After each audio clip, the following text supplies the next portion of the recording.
Hello, and welcome back to the channel.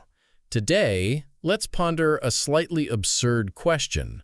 What is the most powerful weapon in the world? Is it a nuclear bomb? The influence of vast wealth?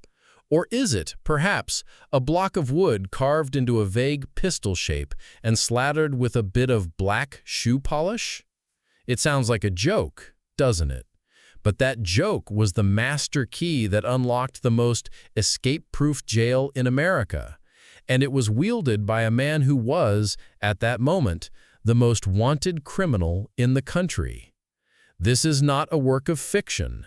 This is the story of how John Dillinger, public enemy number one, bluffed his way to freedom with a toy, and in doing so, delivered the most theatrical, most humiliating slap in the face to law enforcement in modern history.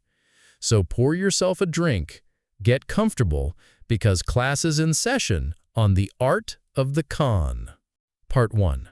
The Portrait of Public Enemy Number 1. To understand the genius, or rather the sheer nerve of this escape, you have to understand the man. John Herbert Dillinger, born in 1903, wasn't your average thug. He existed in a very specific time and place, America during the Great Depression. This was an era when banks were failing, life savings were vanishing overnight, and the average citizen's faith in the system had hit rock bottom. And into this climate of despair and anger walked Dillinger. He robbed banks, but he didn't do it like a desperate hoodlum. He did it with style. A certain Hollywood flair. Dillinger and his gang were famously well-dressed, drove fast, flashy cars, and executed their heists with surgical precision.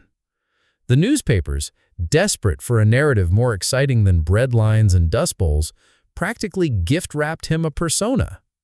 They painted him as a modern-day Robin Hood. Stories circulated that he only stole from the banks, the very institutions people blamed for their misery, and that he would sometimes burn mortgage records, freeing poor farmers from their debt. How true was this? Probably not very. His gang was violent and people did get killed, but perception is reality. To a public starving for a hero, any hero, Dillinger was a symbol of rebellion. He was handsome, had a confident smirk, and most importantly, he was always one step ahead of the authorities. They'd catch him, he'd escape. They'd hunt him, he'd be spotted calmly watching a movie in a theater. The name John Dillinger became a personal migraine for one J. Edgar Hoover, the fiercely ambitious director of the Bureau of Investigation, the forerunner to the FBI. Capturing Dillinger wasn't just about catching a bank robber. It was about extinguishing a symbol, crushing a folk hero before he became too powerful. And finally, after a massive, bloody manhunt, they did it. In January 1934, Dillinger was arrested in Arizona and extradited to Indiana to stand trial for the murder of a police officer. Part 2. Welcome to the Escape-Proof Hotel. The place they chose to hold him wasn't some backwater county lockup. It was the Lake County Jail in Crown Point, Indiana. And the local sheriff, a proud and tough woman named Lillian Hawley, made a very public, very bold declaration to the press. This jail, she boasted, was escape-proof.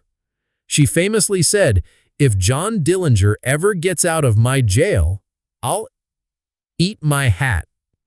It was a confident statement, and on paper, a reasonable one. The Crown Point Jail was state-of-the-art for its time.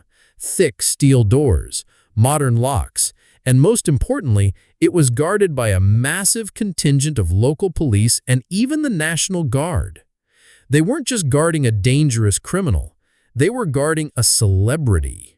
Reporters and curious onlookers flocked to Crown Point daily, hoping for a glimpse of public enemy number one in the flesh. The jail effectively became a circus. Officials and politicians lined up to have their picture taken with Dillinger, shaking his hand and smiling as if he were a movie star who had just won an Oscar.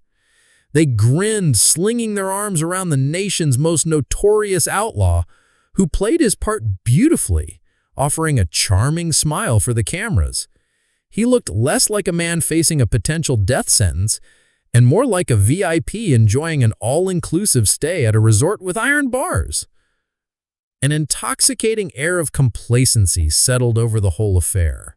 The guards, the police, Sheriff Hawley herself, they all believed they had him. They had landed the biggest fish in the sea. They had John Dillinger. And in that fog of self-congratulation, nobody noticed that behind the friendly smile and cooperative demeanor, the mind of a criminal mastermind was running at full speed. Part 3. A plan born from boredom. Prison life, even for a star prisoner, is still prison life. 4 walls, bland meals, and a soul-crushing routine. But for a mind like Dillinger's, boredom doesn't lead to depression, it leads to creativity. He began to observe. He memorized the guards' schedules. Who changed shifts when? Who was the laziest? Who was the most boastful and easily manipulated? He listened to the sound of footsteps, the jingle of keys. The escape-proof jail, under his analytical gaze, began to reveal its cracks. And then, the idea sparked. An idea so audacious, so utterly ludicrous that no one could ever possibly suspect it. He needed a weapon. But how do you get a weapon in place guarded this heavily? You don't. So if you can't have a real weapon, you make a fake one. One that is just convincing enough in the heat of the moment when fear overrules logic. This is master-level criminal psychology. The weapon wasn't meant to shoot. It was meant to persuade. Its power wasn't in the bullet, but in the victim's belief that a bullet existed. And so, Project DIY Pistol 101 was officially and secretly underway. The raw materials? Whatever he could get his hands on inside his cell. Part 4. The Reluctant Artist and the Wooden Masterpiece. Theories vary on the exact material Dillinger used. Some reports say it was a bar of black soap. Others claim it was a potato. But the most widely accepted and credible theory is that he got his hands on a piece of wood. Perhaps it was a piece of a shelf, a cutting board, or a slat from his own bed, smuggled or overlooked. And then the work of a sculptor began. Picture the scene. In the dim light of his cell, John Dillinger, public enemy number 1, a man who had faced down machine guns and survived frantic car chases, was now hunched over, patiently, meticulously carving a block of wood. Using a sharpened spoon handle, a piece of scrap metal, or maybe just his own fingernails, he whittled it down. Slowly, the rough shape of a Colt automatic pistol began to emerge. The barrel, the grip, the trigger guard. Of course, it wasn't perfect. It was crude and rough, but it didn't need to be perfect. It just needed to be good enough. And now for the final, crucial touch. The paint job. How do you turn a piece of light brown wood into a menacing black steel weapon? The answer was found in a jar of something utterly mundane: shoe polish. He had somehow acquired some black shoe polish, perhaps from a kind but naive guard. He carefully coated the entire surface of the wooden gun, rubbing and polishing it until it had a dark, semi-glossy sheen. Under the weak yellow light of the prison corridor, from a few feet away, it was indistinguishable from the real thing. The masterpiece was complete. A gun that couldn't fire a shot, but held the power to change his fate. Part 5. The Curtain Rises. March 3rd, 1934. A normal Saturday morning at the Crown Point Jail. The guards were relaxed, moving at a weekend pace. The air of smug self-satisfaction was as thick as ever. Dillinger had been waiting for this moment. He knew that complacency was security's greatest enemy. He stood in his cell, the wooden gun hidden in his shirt. Was his heart pounding? Of course. This plan had exactly one chance.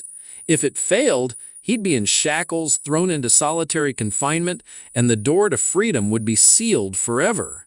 He called a guard named Sam Cahoon over to his cell. His voice was unnervingly calm. He asked for a glass of water, a perfectly normal request. As the unsuspecting guard approached the bars, Dillinger made his move. In a flash, he whipped out the gun and jammed it through the bars into Cahoon's ribs. "Stick 'em up," he reportedly snarled, "or you'll get it." His voice was ice. Guard Sam Cahoon froze. What did he see? He saw the black muzzle of a pistol pressed against his side, held by the most dangerous man in America. In that split second, his brain didn't have time to analyze the material composition of the object. Primal survival instinct took over. Fear flooded his senses. He believed it was real. And that belief was all Dillinger needed. Trembling, Cahoon fumbled for his keys and unlocked the cell door. Click! The door to the escape-proof jail was open. The play had just begun. Part 6.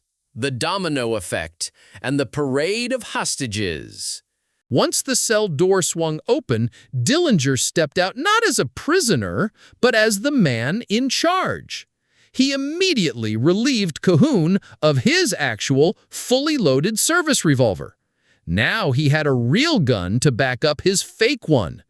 Using Cahoon as a human shield, he forced him to call over other guards. One by one, they walked into the trap.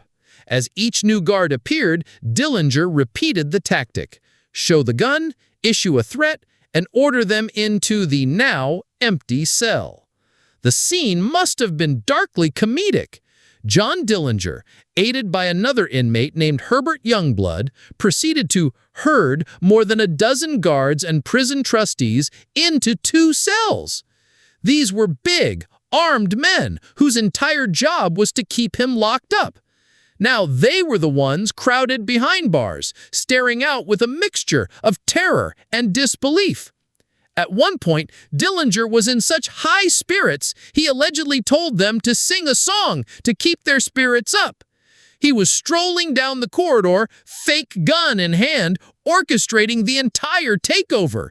He had turned their prison into their prison. The coup was a spectacular success. He had captured the fortress. Now, he just had to get out. Part 7. A slap in the face of the law. Having secured the cell block, Dillinger and Youngblood made their way to the central office, collecting a few more staff members as hostages along the way. Dillinger needed a getaway car, and then his eyes landed on something in the prison garage. It wasn't just any old police cruiser. It was Sheriff Lillian Holly's brand new personal Ford V8. It was her pride and joy, a powerful, top-of-the-line vehicle she had specially ordered to aid in the pursuit of dangerous criminals.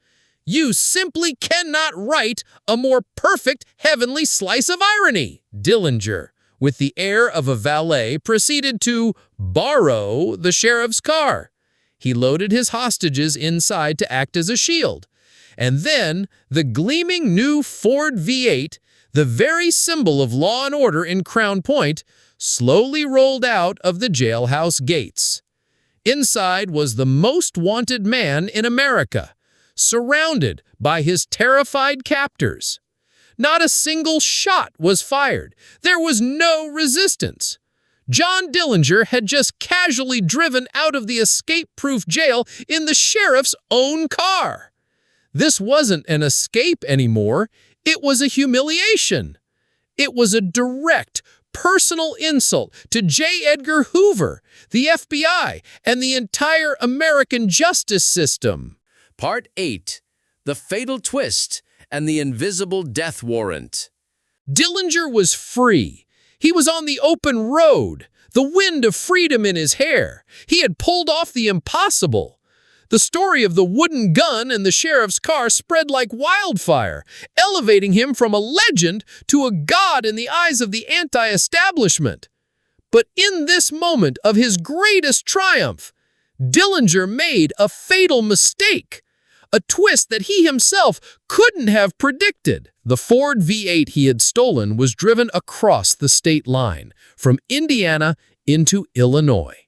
Under American law at the time, driving a stolen vehicle across state lines was a federal crime. Until that point, most of Dillinger's crimes, including bank robbery and even murder, were considered state-level offenses. This meant that J. Edgar Hoover's Bureau of Investigation could only offer assistance. They didn't have primary jurisdiction. But by crossing into Illinois in that car, Dillinger had walked right on to Hoover's turf. He had unwittingly handed him the perfect excuse, the legal justification he needed to unleash the full, terrifying power of the federal government against him. The hunt was no longer a state affair. It was now a national priority. By stealing that car, Dillinger had signed his own invisible death warrant. He escaped a physical prison only to trap himself in a much larger, invisible one, a nationwide manhunt with his name at the very top of the list. Part 9.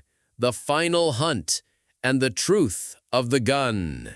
After the Crown Point escape, J. Edgar Hoover was incandescent in rage. He took it as a personal slight. The hunt for Dillinger escalated into a ruthless, no-holds-barred war. The FBI put a massive bounty on his head. Thousands of agents were deployed, turning over every stone, shaking down every known associate. Dillinger, though he continued to pull off brazen robberies, was now a hunted animal. He was constantly on the move, changing his identity, even undergoing crude plastic surgery to alter his famous face. But the shadow of the FBI was always right behind him. And then the inevitable happened. On July 22, 1934, just over 4 months after his legendary escape, Dillinger was ambushed and shot down by federal agents outside the Biograph Theater in Chicago. He had been betrayed by a friend, Anna Sage, the infamous woman in the red. Public enemy number 1 was dead. His life was over, but his legend was just getting started. And what of the wooden gun? In the immediate aftermath, the humiliated authorities tried to push a narrative that Dillinger must have had a real gun smuggled in. The truth was just too embarrassing. But evidence and witness testimony eventually confirmed the story of the fake. The wooden gun was recovered and eventually became a historical artifact, a museum piece, a physical testament to audacious ingenuity. It stands as a symbol that the most fearsome weapon isn't always the one that can inflict physical harm, but the one that can manipulate human fear. Part 10. The Legacy of a Lie and the Lingering Question. So, what do we take away from the story of John Dillinger and his little wooden gun? That he was a hero? Absolutely not! Let's be clear. John Dillinger was a violent criminal, a killer, and he paid the price for his crimes. But his story, and this escape in particular, transcends the simple binary of good and evil.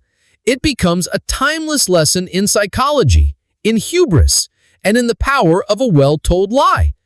Did Dillinger beat the Crown Point jail with force? He beat it with its own complacency. He didn't use a real gun to intimidate his captors. He used their own internal fear against them. His story is a reminder that the most formidable fortresses sometimes crumble from the smallest cracks, and the most elegant lies can be more powerful than the clumsiest truths. Did Sheriff Lillian Holly ever eat her hat? History doesn't record it, but you can be sure she ate a very large slice of humble pie.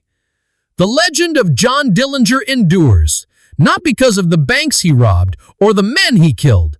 He endures because of the story of a man who used a child's toy to make a fool of an entire system of power. And that leaves us with one final question, a question for you. Between a boring truth and a fascinating lie, which one do you think history remembers longer?